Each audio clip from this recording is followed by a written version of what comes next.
D'où vient le chômage? Que peut-on faire? Depuis une vingtaine d'années, la France, contrairement à la plupart des pays développés, ne parvient plus à faire passer son taux de chômage sous la barre des 7%, car elle est confrontée à un chômage essentiellement structurel, c'est-à-dire qui perdure même lorsque la conjoncture économique s'améliore.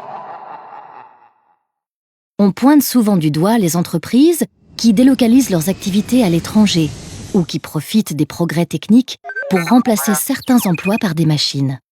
Pourtant, l'impact des progrès techniques sur le chômage est controversé. Et selon l'INSEE, les délocalisations n'ont supprimé que 0,3% des emplois salariés entre 2009 et 2011. Le chômage structurel français serait donc en réalité davantage lié à d'autres facteurs. D'une part, le manque de flexibilité du marché du travail, qui fait parfois hésiter les entreprises à créer des emplois, car si elles ont besoin de les supprimer par la suite, cela risque d'être compliqué et onéreux.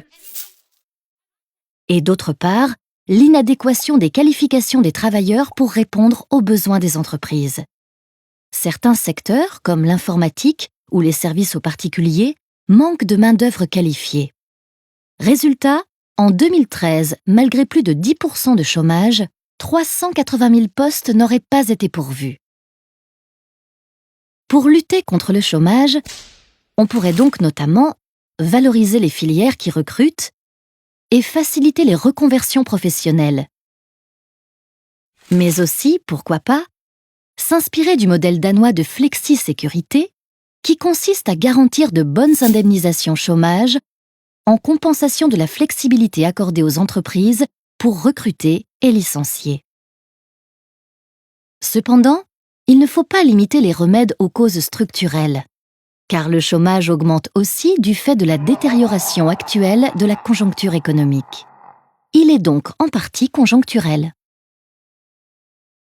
Selon les keynésiens, il faut donc également relancer la consommation des ménages et l'investissement des entreprises, en réduisant les impôts, par exemple, afin d'augmenter la production et de créer de nouveaux emplois.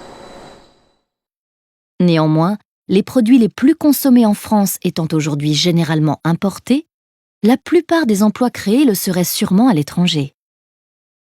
C'est pourquoi la théorie dominante aujourd'hui est celle des néoclassiques, qui affirment que pour encourager les entreprises à embaucher, il faut plutôt réduire le coût du travail, en diminuant les cotisations patronales et en limitant les hausses de salaire, qui en 2013 étaient parmi les plus fortes de la zone euro. Si des théories existent sur le chômage, elles ne donnent pas de remède miracle à ce problème, aux causes complexes et très variables.